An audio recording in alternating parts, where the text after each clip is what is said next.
หมอยสงค่ะหมอยสูงพี่ๆน้องๆผู้ปันแห้งขาวใส่หมอคอมกูก็ค่ะเมื่อนี้ก็เป็นวันที่23เดือนธันวาคมที่3ปี2025ในตอนรายการเฮาค่ะตอนในเดียวเนาะพี่ๆน้องๆเฮาค่ะมารับถ่อมด้วยข่าวเงานอกวันนอกเมืองเนี่ยค่ะเนาะอันนี้ก็อยู่ดีจอมจึงเมืองอเมริกันก็เมื่อเหลียวโดนัลด์ทรัมป์ค่ะอันนี้ก็ได้เลยว่ามีแผนถอนแปดวัดไหวก้นปลายพี่5เสียนปลายว่าจังไหนค่ะ เมื่อวันที่22เดือนธันวาคมที่3ปี2025ค่ะเนาะอันนี้ก็อยู่ดี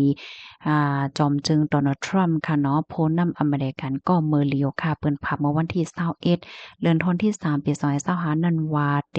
ถอนแปดป้อความใต้ป่องใจง่ายๆก็ถอนแปดวัดไว้กวนปลายเพอันเป็นเจ้าคิวบาเฮติ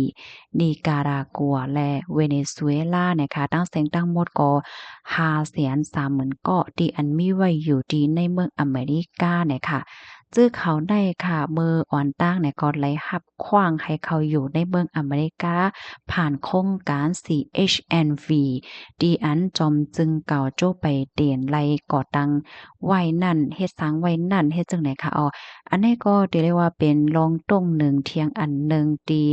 อันเปิ้นฮ้องว่าจึงเหือกวาดล้างเพียวม่วยกวนปลายเพจ้อมหนังตีอันเขาไล่ปันไว้คอมันแก่นเมื่อพ้องดีหาเสียงนั่นจังไหนคะลงตรงหนึ่งจังไหนแน่ค่ะก็เดี๋ยวจังมีพรตุ้มยอนดอกกวนปลายเพจังไหนค่ะจังเขาในก็ได้ไล่ออกขึ้นเมืองอเมริกาได้ไล่ออกก่อนวันที่24เดือนธันวาคมปี2025ในจังไหนคะเพราะว่าออกในก็ได้เลยว่าเป็นก้นพิษปักเปิงไม้มีเหี่ยวจังไหนค่ะ ก้นปลายเพ530,000ก่อในเขาก็เลยรับขว้างเข้าเมืองอเมริกามือปานหลวงปองจึงโจ้ไปเตียนปาได้โครงการ CHNV โครงการอันได้ซ้ำค่ะเนาะมันก็แต่เมื่อในปี2022เปิดตื้อตั้งให้ก้นปลายเพเขาอยู่ในเมืองอเมริกาภายป้อถูกแมนจ้อมหนังปักเปิงหมายมีจังไหนคะบ่พ้องนั้นในโครงการอันใดก็มีเยื่องอ่านเหมือนจังหนังว่าปันตื้อตั้งเมื่อเตมันได้ก็ปันตื้อตั้งเจ้าเวเนซุเอลาเฮ็ดให้ค่ะซึ่งนั้นก็เตอควักให้ปันต่างวันต่างเมืองป้าจังนี้นั่นค่ะเนาะเหมือนหนังว่าวันเมืองดีสุกยุงห้ามีล้อสุกยุงอ่อนเก้าว่าสังว่าจังไหนค่ะเฮ็ดแล้วเขาเนี่ยก็ต่างยืนว่าเป็นก้นปลายเพเสเขาอยู่เศร้าไรที่เมืองอเมริกาจังนี้นั่นค่ะนะก้อยก็ว่าไว้หลังเสียจอมจึงทรัมป์เลยขึ้นมาเป็นผู้นำ อเมริกันเที่ยงปานในปานกำที่2เนี่ยก็เขาในก็ไล่สั่งกึดโครงการอันในยาวเฮ็ดจังไหนคะก็เปิ้นนั้นแลมื้อเลียวก็เป็นโรงตีลีไล่ปักตาด้วยคะเนาะว่าก้นปลายเพจังได๋ติสืบเฮ็ดสร้างจังหือกว่านั้นค่ะเนาะโครงการอันเนี้ยมียาวในเสและซ้ำเตเอ่อเฮ็ดหือเฮ็ดหากว่าเที่ยงเงาลายติสืบเป็นหือเฮ็ดจังไหนคะพี่น้องเฮาค่ะหรือเซนั้นก็ยังมีข่าวเงาเที่ยงว่าจอมจึงทรัมป์ค่ะเนาะตึกวนตัวอยู่ว่าเตถอนแบตวัดไหวตอนดาก้นเจ้ายูเครน240,000ก็ดีอันป้ายเพปังตึกเหี่ยวก็เข้าอยู่เศร้าตีเมืองอเมริกานั่นเฮ็ดจังได๋ค่ะข้อมูลในก็ค่ะเลยปุ้ยมาที่ห้องการค้ามติชนออกไว้ค่ะเนาะข่าวโหในก็ได้เลยว่าเป็นข่าวใหญ่ค่ะนะก็ตกอกตกใจกันอยู่ยาวนั่นขนาดเนาะมันจังหนังก้นปลายเพ500,000ปลายเนี่ยเขาก็ไม่ใจว่าอยู่ยาวนั่นขนาดนะ มันเป็นเฮ็ดจังได๋ค่ะเนาะมันเหมือนหนังว่าก้นหมังเจอในเปิ้นก็อิงเนอเงาลายในปื้นจีในวันเมืองโดนจักก็มีลองสู้ยุงอ่อนเก้าว่าเป็นปางตึกว่าสังว่าเฮ็ดจังได๋มันใจค่ะเดี๋ยวก็เขาก็ต่างยืนว่าเป็นก้นปลายเพศเนี่ยเสียแลเขาอยู่ที่เมืองอเมริกาจังเนี่ยเพราะว่าต่างยืนเป็นก้นปลายเพศเสียเขาอยู่เพราะว่าเนี่ยจึงเขาก็มีวัดไว้ที่ว่าเป็นก้นปลายเพศเนี่ยเขาก็อะไรมาหลายก็เขาก็บ่ได้โกว่าที่ทุนยาจริงยอบก็เหมือนจังว่าไลสุนไลขว้างอยู่จ้ำหนังปักเปิงมามีวันเมืองมีไว้นั่นเฮ็ดจังได๋ค่ะเนาะ ก้อยก็ว่าเมื่อเหลียวข่าวเงาอันออกมาในซ้ำในเปิ้นได้ถอนแปดว่าเขาในเอ่ไล่ขว้างอยู่นางถูกแม่นจับปักเปิงหมายมีนั่นค่ะน่ะป้อเอาความใต้เฮาป้องใจง่ายๆก็ถอนแปดวัดไว้เพราะว่าเขายื่นเป็นก้นมีวัดไว้ก็เป็นก้นที่เจ้าหมายมีเหยามันเป็นจังไหนเนี่ยค่ะค่ะอันนี้ก็เป็นก้นสีจื้อคือเนี่ยค่ะนะหลายๆก็ว่ากามลีป้าก้นเมืองโฮมตมเมียมมาจังไหนนั่นค่ะน่ะเนาะ ค่ะกำในค่ะก็ได้ย้อนมาอ่านด้วยตั้งหันถึงพี่น้องค่ะอีกหนึ่งค่ะเนาะได้ย้อนมาอ่านตั้งหันถึงพี่น้องค่ะที่ส่งข้อความมาทางยูทูบค่ะ อค่ะไม่ทรงกะฮับถอมปันแห้งอยู่อะค่ะยินโจมค่ะตีตอนโหใจปันตั้งหันถึงมาปันลองใครใจมาแหละเจ้าในค่ะนะเบิ่งก้นหลงในมิจิตีเนี่ยค่ะว่าใจเย้าค่ะเนาะ มาแทงค่ะแม่สงกรานต์วันค่ะถ่อมค่ะเงาะอยู่ตัดเสียเอาค่ะยินจมค่ะก็หลีเด็ดๆค่ะนะติพี่น้องค่ะแลใจถ่อมค่ะให้อย่างในการที่เฮาค่ะถ่อมข่าวง่าค่ะเนาะลองข่าวลองง่าวก้อยหม้กาตั้งโฮตั้งหันเลยจังได๋จมหนังตีขาววักดาวไหลนั่นค่ะก็คัดใจเอามาไข่เนกันขึ้นนั่นค่ะเนาะ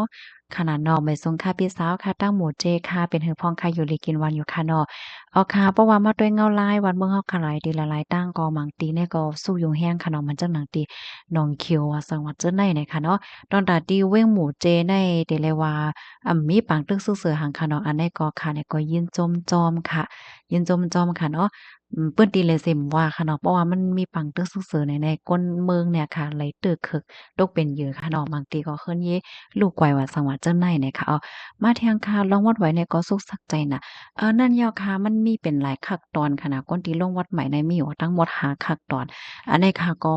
หันแม่นเขาก็โอ้ตกใจกันแน่เนาะก็เน็ตเอามาเปิ้นแผ่บันปีเนาะค่ะก็เพราะว่ามื้อนี้มันเป็นวันที่23อะค่ะนะคักตอนที่2และคักตอนที่3เนี่ยมันได้เลยเฮ็ดยาวภายในเดือนไหนจังเนี่ยอะค่ะอ๋อค่ะพี่น้องค่ะแต่มาดีเมเกิดลูกใหม่เนาะปันโพนอนจ้อมโพสำเอาลูกอะไปในสวนกล้วยเนี่ยเนาะโพมันตานั้นนาใหญ่นาเนี่ยนั่นยาวค่ะเนาะมังปองมังไรเนี่ยก็ เตเลยว่าจึงเหือเตเลยว่ากู้สู่กามในหือเนาะมื้อปอกหนึ่งได้คายามถามพี่น้องเฮาค่ะเนาะพี่น้องพบปันให้เฮาค่ะในถามว่าเบอร์พ้องที่พี่น้องค่ะก็เฮ็ดกู้สู่ตั้งหลีในพี่น้องค่ะย้อนสู้ว่าจึงหือนี่ค่ะเนาะก็แค่ถามว่าพี่น้องค่ะที่ไหนค่ะเนาะว่าย้อนสู้ว่าจึงหือเนี่ยมันก็ที่ย้อนสู้ว่าให้อยู่หลีกินหวานขะเยไปส่งมักมีเงินค้ำและจังไหนจังแม่นค่ะก้อยกะว่าจ่องยามสู้ต้องป้าค่ะห้าว่าเกิดกว่าจากไรปานไรก็ ให้ไลโฮบทบยาปอหลีแม่หลีปีน้องหลีเจอคือหลีตงวงหลีวานเมืองหลีให้เกิดหญ้าคนเมืองหลีว่าสังว่าจังได๋จ่องยามย้อนสู้กันค่ะเนี่ยค่ะเนาะแฮ้งเนี่ยเพราะว่าเฮาค้ามาต้วยวันเหมือนไหนเนี่ยมันเกี่ยวข้องกันเซิงโมดค่ะเนาะเพราะว่าเกิดหญ้าเปิ้นตีๆหลีตรงวงหลีเนี่ยมันก็โกลองๆมันก็หลีกว่าเซิงโมดจ้ะแม่นค่ะมาแทงค่ะเนาะพี่เฮาค่ะแต่มา พี่น้องใต้หมังก็เต็มป้อเข้าใจเลยแกก็ไปลองปักเปิงมามีการวัดไว้นะคะใจเด็กค่ะมันแต่เลยว่าจังเหือเพราะว่าปักตาต้วยยก็ติดตามตัดสินแน่ป๊อกให้ครูเตี้ยนะแฮ้งไหนมันก็ป๊อกในขัดต้องไรในเพราะว่าก็เฮ็ดวัดเนี่ยก็เหมือนทางมันเลยกว่าตี2ตีจังได๋มันก็ยาวอ้อมแจ้จังว่านั้นน่ะมื้อเลียวเนี่ยมันเลยก็เป็นหลายตีค่ะนะมันจังอันลงวัดใหม่ในทั้งหมดเนี่ยเป็น5ตีเนาะ นั่นน่ะมันได้หลายกว่าเป็นหลายคักหลายตอนเฮ็ดจั่งใดนั้นค่ะนะเพราะว่ามากกว่าคักตอนมันก็นำมาค่ะเนาะอันใดยามไปป้าก็เฮ็ดหยังก็ปรับคำเบิ่งหั้นจั่งใดก่อนค่ะนะมาแทงทหารถึงอันหนึ่งค่ะปีเฮาค่ะปีคนค่ำค่ะเนาะแต่มาว่าป้อมาต้วยป้อเอาขาว่วนต้วยในลอยมาก้นเฮาก็ได้อ่อนกันกว่าคิมหน้าที่กันเนินเลินเนินลาวยาวไขโยนเนาะ ตอนหนังตีได้เลียวในว่าเปิ้นป้อแข่งกันฝ่ายป้ายปิญญาฝ่าย ITAI เจ้าในโกล็อกโกล่ายอยู่เคอๆยะๆเคอๆยะๆยาวค่ะลูกน้อเนี่ยใจเด้ค่ะแม่นแด้ค่ะพี่เฮาค่ะเนาะเตรียมมาได้ค่ะนะเพราะว่าเฮาค่ะมาโดยพ้องย่ำมาเหลียวในเมืองมหาอำนาจเขาค่ะเนาะละลายเมืองไหนเขาคัดใจกว่าควักอาณาจักรเขาเนิ่นเลินเนิ่นลาวป่นค่ะมื้อป่นมาอำเพิงสังในก็อินเดียเขาค่ะเนาะก็เคินกว่ามา มื่อเหลียวในอันที่ใกล้ๆหันออกข่าวก็จะมีอเมริกันว่ารัสเซียว่าอินเดียว่าญี่ปุ่นว่าแคว่าเจ้าไหนนั่นคั่นน่ะเปิ้นก็คัดใจขึ้นอยู่เดียวค่ะเนาะไผๆก็ใครกว่าเอาตีเอาตั้งไว้หั่งไผหั่งมันเฮ็ดให้ค่ะอันนี้ก็เพราะว่าเฮามาด้วยเฮาก็เลยเรียนรู้ค่ะเนาะว่าเมืองมหาอำนาจเขาได้ฤาษีในหลวงฟ้าเมืองกวนมื้อเหลียวในยกเว้นกล้าเน้อเล่อเน้อลาเปิ้นก็คัดใจก็เอาที่เอาตั้งไว้หั่งไผหั่งมันยาวหน่อยเนาะ ค่ะว่าแท้ค่ะไว้ทรงค่าทอมอยู่ตัดเสียค่ะยินโจมค่ะไว้ทรงกลางในค่ะนะไว้ทรงกลางในเจ้าในค่ะยอดฮิตวันรอดเพชรกันกุกก็คำใจกลางในเจ้ากลางในลายาวในค่ะนะพี่น้องค่ะหมังจื้อก็ประกอบเหตุการณ์เฮ็ดงานกันยาวไคโยในค่ะเนาะ มาแทงพี่เฮาค่ะแต่มาถอกจอมมันนั่นเนาะเนาะลีอ้ำเนาะย่อก็ตั้งอันปอเขาใครแลใครเป็นไว้นั่นเหแน่เนาะปอเขาก็เสียงกว่าเหย่อก็วายนั่น โว้เกิดลูกย่อเกิด4ตัวเฮ็ดเนี่ยเนาะพอมาวนด้วยก็หลีอ้ำไว้เนาะจังว่านั้นค่ะจ่องพี่น้องค่ะยามหันน่ะโว้เกิดลูก4ตัวเนี่ยข้าได้ข้าก็มั่นใจนะข้านั่นน่ะว่าจึงหือว่าปันทหารถึงมาลัยเนาะยินจมนำคำไม่ทรงค่า